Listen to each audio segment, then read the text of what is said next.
we like short ones. Short. Well.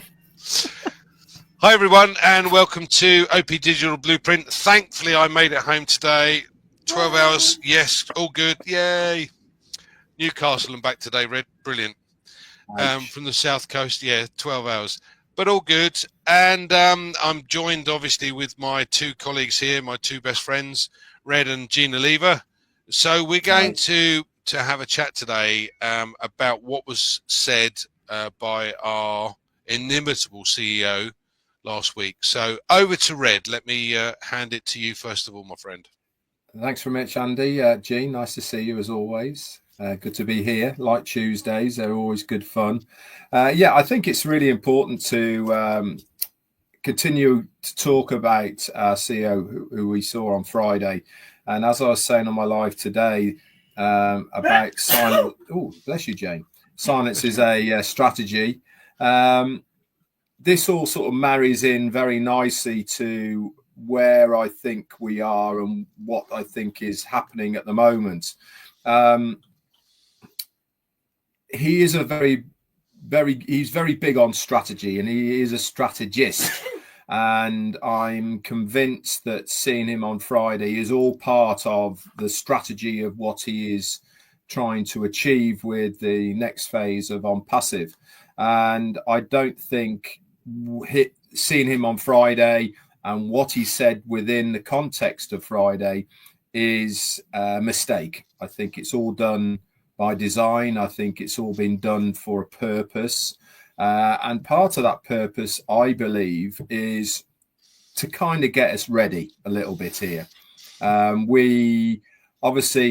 We've had a lot of quietness from our CEO over the last 4 months, seen him very sporadically. And that is done by design. And when we saw him on Friday, he was bringing up some really interesting and good points. And one of them was about laying bare the crooks and thieves with evidence of what has gone on to cause what happened in that first phase of ONPASSIVE. Now, it's vitally important that that is told with evidence and all the rest of it. Why? Because I really don't think, for some, not for the dedicated people who understand and have been on the ONPASSIVE journey, but mainly for the people who aren't quite sure and for new people who are going to come in to ONPASSIVE, to have the evidence and honesty behind what has gone on, so that they can literally draw a line under it to say, listen, this happened to us. Here's the evidence, what happened. I was a victim, the same as everybody else. These people did whatever they did, blah, blah, blah. What we've done now is we've done this and we've done that, and we're moving on to do what we're doing. I think that is an important part of the next phase of ONPASSIVE. I think it's important that we can draw a line under that and say, yeah, that all makes sense. We can relate it to the timings of where we were in ONPASSIVE over the last year, and it will all make a lot more sense. He said that's not going to be a secret for much longer. This is why I get the gut feeling that we are now going to be moving shortly into the next phase. Now, whether that entails us opening our doors once more, or whether it is giving us a time frame of how it's going to pan out, I'm not quite sure. But certainly I believe there's going to be some movement very shortly. It makes sense if you analyze it a little bit, you think about it. Seeing him on Friday, him saying about kind of what is happening and how we're moving forward. He mentioned having the new team around him that have got the same vision as he has, whereas before other people were going off in directions that weren't aligned with what he was trying to do. Now he feels a lot more confident and all the rest of it. He also reiterated once again that we will look back at 2024 in the ONPASSIVE journey as a really good year. Now, many of us here would probably think 2024 was shocking, really, wasn't it? It was like everything fell to pieces. Again, if you analyze it looking back, having it happened when it did has probably been a huge blessing in disguise, because if we'd have carried on moving forward, it literally could have crippled the company. And having it happened in 2024 when things were very new and very small, I suppose, then we can change, rejig, get rid of old, bring new in, all the rest of it, and literally learn from our mistakes. He mentioned this as well on Friday about how much more knowledgeable he is now, how much more in tune with what is going on. He even mentioned the community of the ONPASSIVE foundership as well, of how we are all really pretty up to date with what's going on. He mentioned that people aren't stupid anymore. They understand things a lot better than they ever did. And this is all a big nod, in my opinion, to the foundership, the dedication, the belief, certainly, of our CEO and Ash Mufareh. I think, just to summarize, and I'm going to hand it back to Andy here, is that I thought that the timing was spot on to see him. You know, people were starting to get a little bit anxious, itchy, all the rest of it. He obviously understood this. He felt it was time for him to come and say, I'm here, working behind the scenes. I haven't gone anywhere. We're nearly there now, little bit longer, and you are going to be very, very happy that you have stuck to this without going anywhere else, without doing anything else, all the rest of it. I'm going to prove to you that what I said is going to happen. And with all of those factors that he mentioned on Friday, I really do think that we are getting towards the stage now where we're going to have the meeting, we're going to have the explanation, and we're going to get the time frame for where we're moving into the next phase. Back to you, Andy. Thanks, Red. You made a very good point there, and I'm sure Gene's on the same page here as you are, but I'm a great believer in things happen for a reason.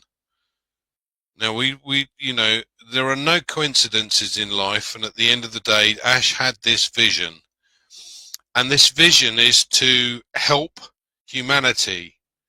Now, we've had a stumbling block, and there perhaps the reason why we didn't go ahead and things didn't progress any further was because of that blockage.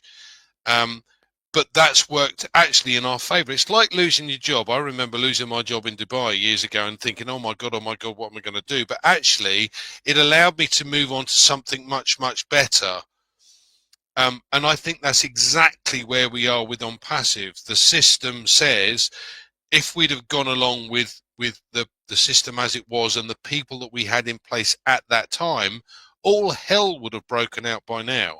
So thank the universe for being able to create and allow us to move forward to the place that we're now at without those bad influences. I'm sure you'll agree, Gene, but I'm sure you have other things to say as well. No, I totally agree.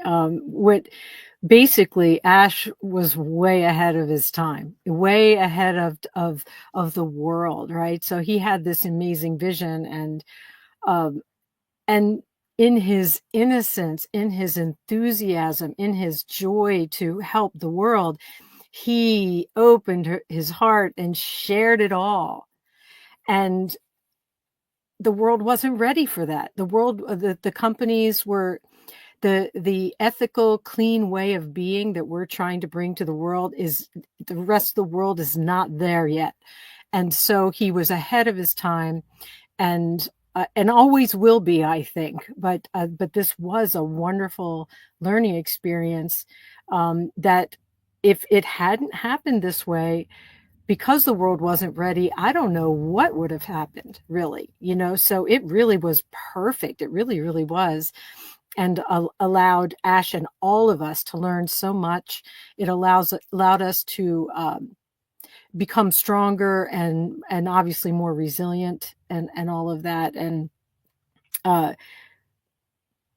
believe that what's going to happen, like Red said, what it has to, because all the while that we've, you know, with this sort of holding pattern, things have still been moving in the background, things that we can't even imagine what he's working on, right? So he can't, even now, if he was ready to open the doors, he can't just like open them wide and here's the mall of everything I've been working on. He's going to have to introduce it in stages. And that first stage obviously is, this is what happened.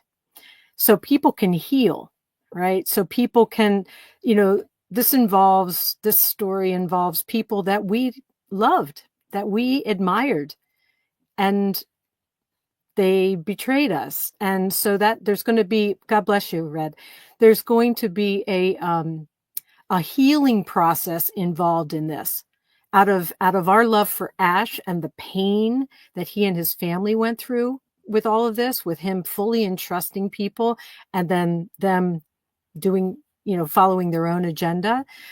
So we're all going to have to go through a bit of a healing process. And I think to like bring out the whole ball of wax in the middle of that is maybe would not be the strongest way to go, right? So I have full trust in Ash Mufara that he, after learning everything he's learned, he knows and has an excellent idea about how to tell the story, when to tell that story, when to reopen the doors, what to introduce first, all of those things. I just have such an amazing amount of respect and trust with this man. He has been through it. Man, has he been through it, and we don't even know the half of it. So I was so thrilled to see him. He's just, he just, you know, he's so real, you know. I mean, I know a lot of people, especially in some of the other countries, put him on a really high pedestal. And I know Marty and Chris are really good about, you know, making sure people know he's a human being. He's a guy that jokes around and, you know, and all that, just like anybody else. But he has an extraordinary warmth and an ability to love unconditionally and have just unbelievable respect and patience. And for me, having someone like that to admire and look up to, just like the two gentlemen on the screen here, when you have people around you that you can just always be inspired by and want to be better because you're around them, is just, that's, I mean, we don't have the financial part of everything right now, but the gift of what we've been learning and what we've gained with this friendship, boy, we're going to hit the ground running. We are going to hit the ground running so fast. And we're just going to have a ball. And if we hadn't had this time, we wouldn't have been able to do it in that same strong, solid, that solidarity of everybody going through the muck and the mire, going through this trial period. I think we're really going to be a force to be reckoned with. So thanks, Andy. Thanks, Jean. You know, this is a good point. When Ash came on the other day, to me, not only did he look absolutely full of confidence, but he looked very excited, and you could tell that he wanted to say more, but he's, you know, holding back for obvious reasons, and I get that, I really do. I've lived in Dubai, and the one thing I love about Dubai is it has rules. You break the rules, you pay the penalty. We have rules in the UK and no one seems to pay any attention to it, and you get a little slap on the wrist if you're lucky. And that's unfortunate. It should be the same system as Dubai. So I think we're going to see some fireworks happen with what's gone on. I think that's probably the most tactful way of putting it, Red? Yeah. Gene mentioned actually about Ash being ahead of his time, and that reminded me of something. And one of my all-time favorite films is the first Avatar, and obviously James Cameron, who was the director of that. One of the things that a lot of people don't know is that he had the idea of Avatar back in the 90s. Okay, a long time ago, before it ever came. And do you know why he didn't make it in the 90s? And that was because technology hadn't got good enough to do the things that he wanted to film and how he wanted to film it. I don't know if you've ever, I mean, obviously, if you did go and were lucky enough to see the 3D at the cinema I did, it was out of this world, really was. And that's because the cinematography equipment that he used was so specific, with all the AI and everything involved in it, that was the only way that he could do it. Now, obviously, since then, everybody's using it. You know, you see people all over the place that have got these body suits on with electrodes all over them, and they have superimposed everything's all over them. Avatar was the very first that did it. And this reminds me so much of Ash Mufareh. He's had this vision, this idea of ONPASSIVE for a very long time. He's spoken about this story, hasn't he, at length, many times on some of his longer webinars, of how he's always wanted to do where we're going to be going for ONPASSIVE, and he's not been able to for all sorts of reasons. And it reminds me that he's actually ahead of his time as far as the internet is concerned, because what he's doing hasn't been done before, has it? And when you're doing something that hasn't been done before, guess what? You're ahead of the time. The only thing that you can liken what is happening in ONPASSIVE is when Microsoft Word first came back in the 90s, when they put Excel and PowerPoint and Word docs all together in one, didn't they? And then they made it Microsoft Word, so they had various applications in one place. Our OES system for ONPASSIVE is going to be very similar. It's the one single sign-on. You cherry pick what you want and you have it all in the one area. To be able to pull it off, sometimes you actually have to wait a little bit longer, don't you, for the right technology, for the right things to slot into place. I certainly believe that because he was so far ahead of his time, because he was pushing those boundaries of technology in a lot of the applications, this period of time that we've had is probably going to be a huge positive. Because if you go back to the avatar theory of technology, everybody's doing it now and everybody's got it now. But at the time, James Cameron was the only person that pulled it off, because he put it all together. He built the film cameras and everything to be able to do what he needed to do.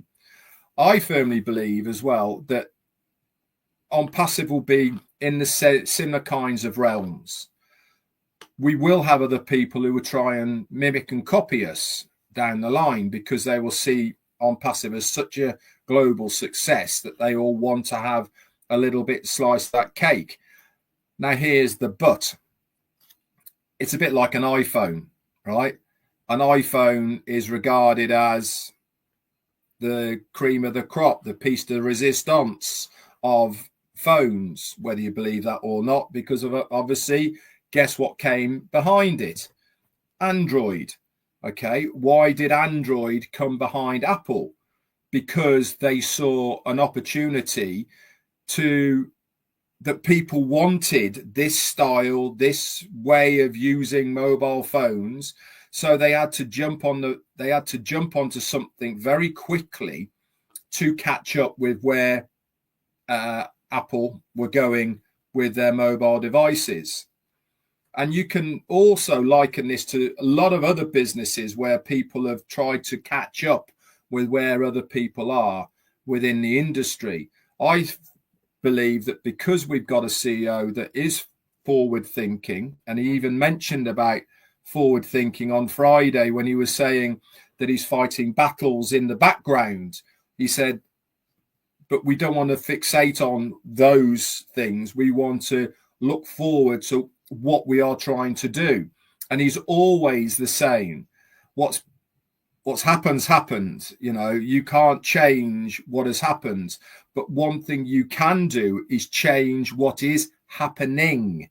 And that is where he always focuses, is on what is going to happen, not what has happened, what is going to happen. And I think that with his forward thinking, with what he's trying to produce, we really are in the best shapes of our life. Back to you, Andy. Thanks, Fred. You gave a good example there, and I'm going to give another one. There's a Russian oligarch. The book was never translated into English, and I'll be honest, I haven't read it because I don't read Russian, but I've had a précis or an understanding of the book.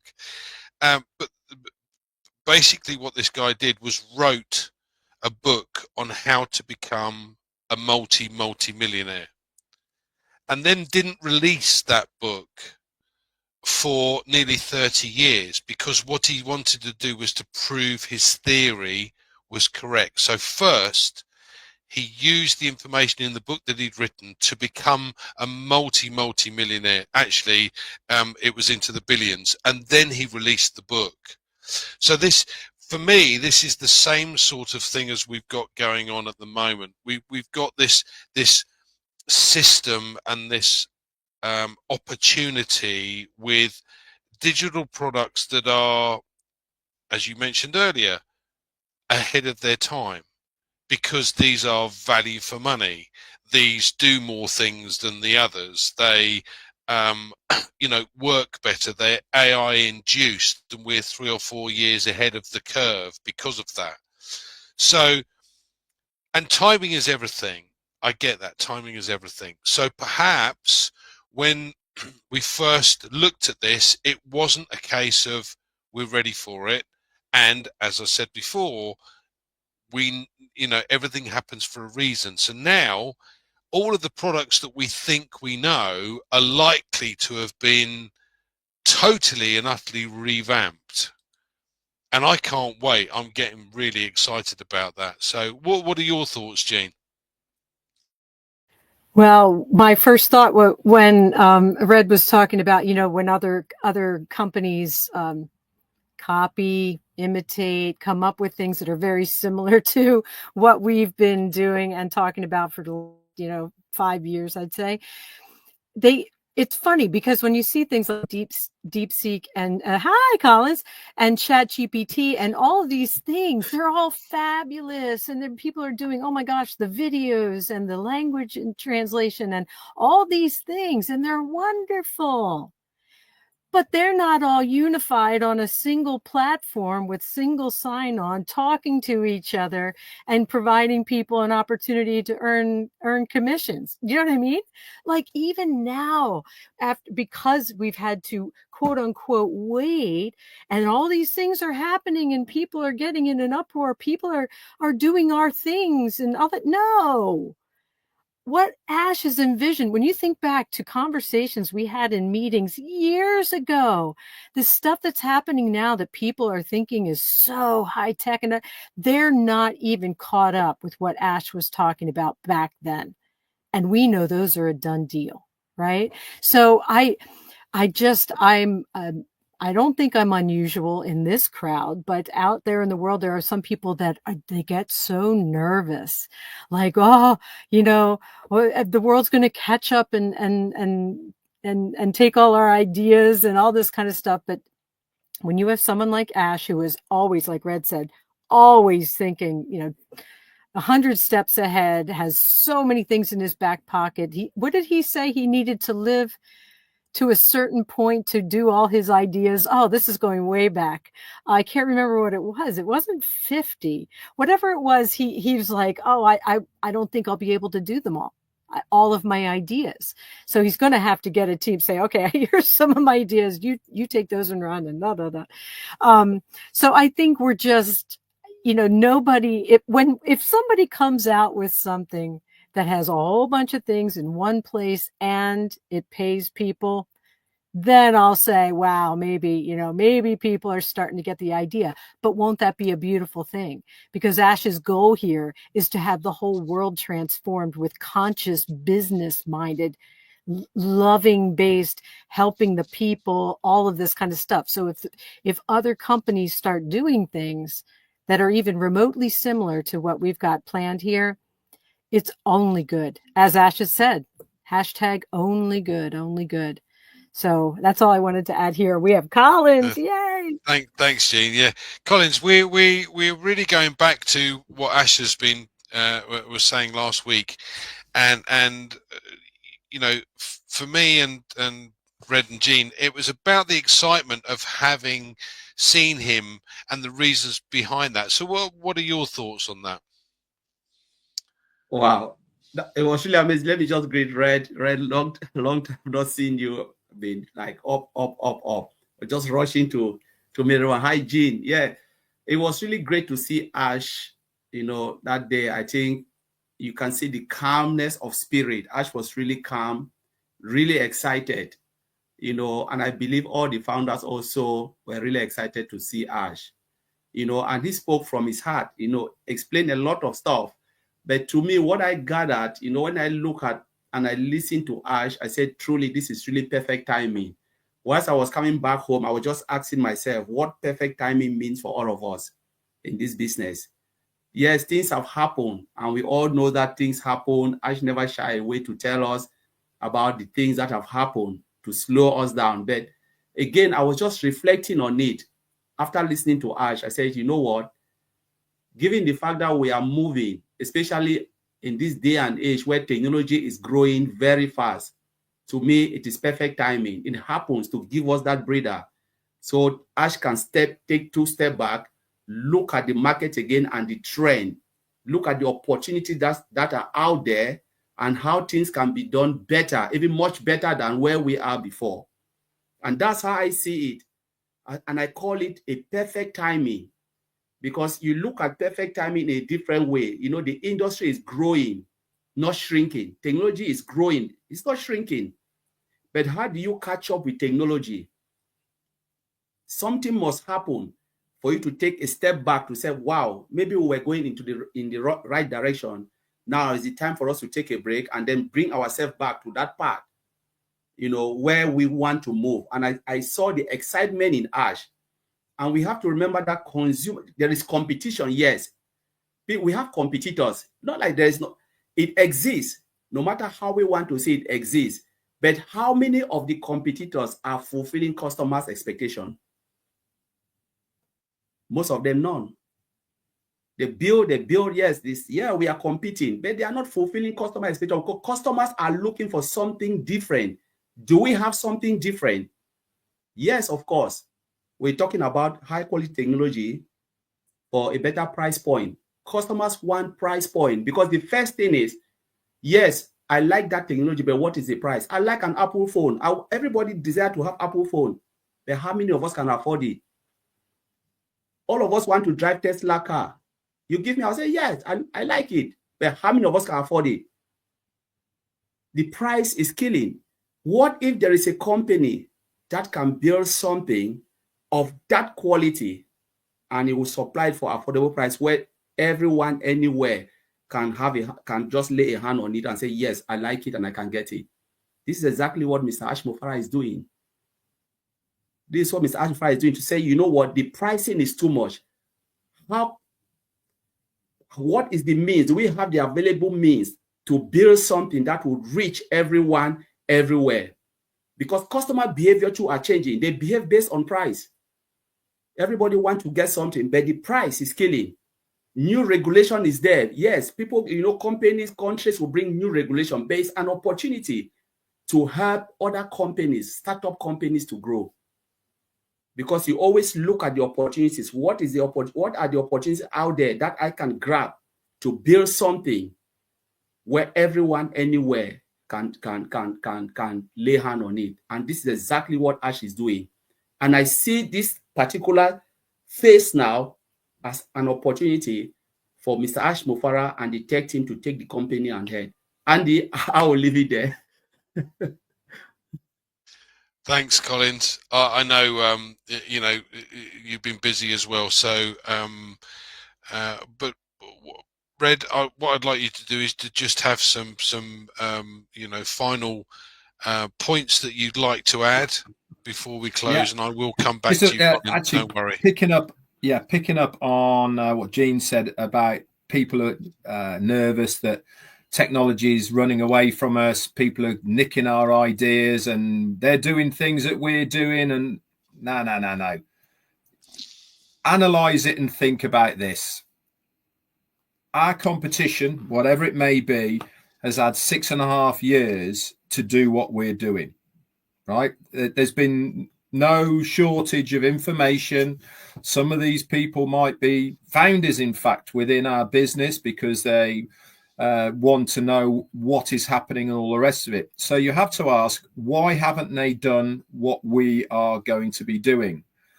They've had a real big snippet already. They've seen the OES. Okay, they're probably inside it because they're probably founders. They've seen what OCONNECT looked like. They've seen what OTRIM looks like. They've seen what we can do already. So why haven't they gone out and done it themselves? The logical answer is a very easy one, because when it comes to the cost element of building it, when it comes to the cost element of what we were selling it at, and when they come to the cost element of what's in it for them, it doesn't make business sense to them. There is not enough in it for them to justify the manpower, the time, the development, the launching, all of the rest of it to make a platform like what we are doing, because they have shareholders to pay. They've got directors to pay. They've got to make certain amounts of profit for their business, because that is what is expected. Here in ONPASSIVE, doesn't matter about that, does it? We haven't got shareholders. We've got one person and his family who are backing all of this for the benefit of all of us. This is where we're going to make the difference. And if you think about it really logically, data is probably the biggest commodity now worldwide. You can have your chat GTPs, you can have whatever platforms you like, you can have whatever programs you like, and all the rest of it. Fantastic. You crack on, son. It's a great idea, but the number one commodity that anybody wants now within the internet space is data. In round terms and figures, your name, your address, your email, and your phone number. Okay, that is what companies fall over each other to get hold of. Why? Because it's their market. It's how they market. It's how they manage to. You go on your phone, okay? You get messages, you get stuff all of the time, right? That is somebody having your data, whether it's an IP address, whether it's an email, whether it's your name, whether it's a phone number. That is what people are all after. We have a system now where we control our own data. We're not selling out to somebody else. We're not going down the route of utilizing our data for something else. But that data is gold. And what it means is that we are now marketing our own products, our own services to probably $1.5 million, 2 million on the get-go. When we open our doors, what's that going to raise to? 5 million, 10 million, whatever it may be. Other companies would fall over themselves to have that market share straight off the bat. And we don't have to pay for it. It's all in-house. go to Expedia and buy data so that we can market to people, or to Microsoft so we can buy data to market to people. We're going to have these companies wanting to align with us because of our data that we have within our own industry, so that they can import their products and services into our marketplace and to sell it to our client base. This is the reversed angle of building a business. What's the saying? Build it and they will come. That's exactly what Ash Mufareh is doing here. He is building something for the benefit of its foundership, users and affiliates, and the rest will all fall into place. He's made it into a business where we all prosper, but more importantly, the data part of our business is going to be the golden nugget. People will come to us because of the volume of people we have within our industry, within the ecosystem of ONPASSIVE, and they will want a slice of that cake. Back to you. I think it's important just to clarify, Red, and you make an absolute great point. This data is ours. ONPASSIVE does not sell data.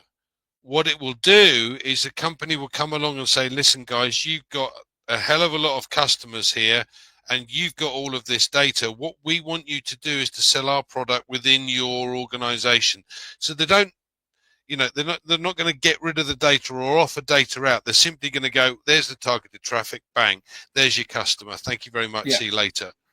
So, and I think the second point I wanted to clarify, or rather make a point of, was these other companies that are in place right now. They hadn't started with AI, and Collins used a brilliant analogy some while ago that I'm going to repeat, because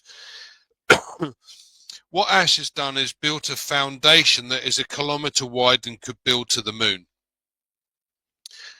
I'm not going to mention the company's name, but there is another company that deals with video conferencing that is trying to build a skyscraper on a 2-story house foundation, and sooner or later it's just going to fall like a pack of cards, because they're just adding on and adding on and adding on. It doesn't work. If you haven't got the foundation and you haven't got the AI built in to start with, you have to start again. You can't just add it or bolt it in, because, as I said, sooner or later it falls down like a pack of cards. So another interesting point. But Jean, final comments. Well, when Red brought up the movie, what's the movie Field of Dreams, is the Build It and They Will Come. What's perfect about that is, in the beginning, only he could see the ball players. If anybody's familiar with that movie, there's this baseball field, and this farmer, sees these figment, these ghosts, you know, he sees them because he has the vision, right? And then his family, his close, what's that? You mean Kevin? Yes, Kevin Costner. And then his family, you know, at first his family's not sure what he's talking about, and then his family can see it. And then he has, I think, like a brother-in-law that fights him tooth and nail. You're wasting your money. You're wrecking your family. You know, gives him no manner of grief. So you see the analogy here. We have people that don't see the vision, fighting and trying to hold it back, and making every kind of problem. And then even they come to see the vision. So we're in that place right now where the brother-in-law is trying to, you know, put the kibosh on this great vision of this baseball field where everyone will come and everyone will play and everyone will see. And it's just amazing. So if people can just hang tight, pretty soon that brother-in-law is going to see it too. The rest of the world's going to join in. The doors will open and everybody will be lined up in their cars trying to get in. So I just want to end with that perfect analogy there. Thanks, Red. Thanks, Jean. I think it's quite amusing, actually, because I'm sure you're the same, Red. I've got friends that look at me and go, "You're still in? What are you doing?" They say you're still doing that internet thing. Yeah. But they, oh, I do hope that comes off for you. I really do. And yet inside they want, it's never going to work. It's never going to work. It's never going to work. And I love that, because I just ignore it. I just ignore it. And it's like, I know something you don't know. Collins, any final comments, my friend? Yeah, thank you, Andy. You know, when Red was talking about the data, and just to touch more on what Jean said as well about people worrying about stealing our ideas, building their products. I don't know why they are worried. You know, technology is really broad. You know, I was just like, I took an example from Peter Rogers. Peter Rogers has a convenience shop. You know, just say Peter Rogers didn't open the shop, but he's selling toothbrush and stuff. And then another person came and opened another shop selling the same thing. Do you think Peter Rogers will worry about the person who've just come beside and opened another shop? No, because he knows when he opens the shop, customers will come. This person is selling and this person is selling, but they are all selling the same thing. All of them are going home with money. The well is broad, 8.5 billion internet users. Do you think ONPASSIVE will take everybody? No. We're talking about, for instance, we can look at the online study application, where they said online study application will be $1 trillion company soon. Very, very soon, $1 trillion market cap industry. You have Pluralsight selling. That's online study application. You have Udemy, you have Udacity, you have all of that. They are making money. Nobody is stealing any market from anyone, but all these companies are making, they are all online study application. You know, sometimes I use Pluralsight, sometimes I'll jump to Udemy, Udacity, depending on their price point. Which person within that frame will offer me the best, what I'm looking for, and I will jump there. The day Pluralsight offer it, I go there and I study, get my certificate, and off, I'm gone. The day this offer it, I look at it and say, wow, this is really great. I think I can make some certificate here. Go in. And that is how it is. Ash is building a platform where company will come in and participate. Now, looking at the data, I like the way Andy put it. You know, we don't sell data, but data is a heavy market, because data are real people, verified people who are in. So just imagine a company comes, say, all right, ONPASSIVE now has 1 billion data. That's 1 billion users. Most company will come in, not like coming to buy data. Can I come? That is a market.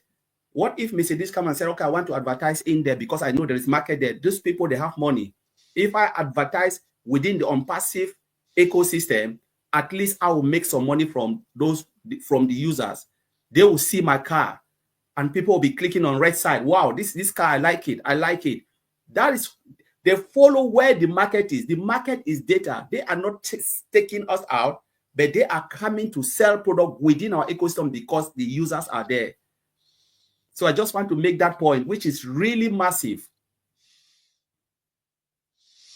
Thank you, Collins. Thank you guys for joining us. Really appreciate that. As I said, I will try and get in next Tuesday, and hopefully my guest will be available again next Tuesday. Thank you for joining us. Don't forget Red's Live and Heroes on Sunday, so please join us. Thanks very much. See you soon.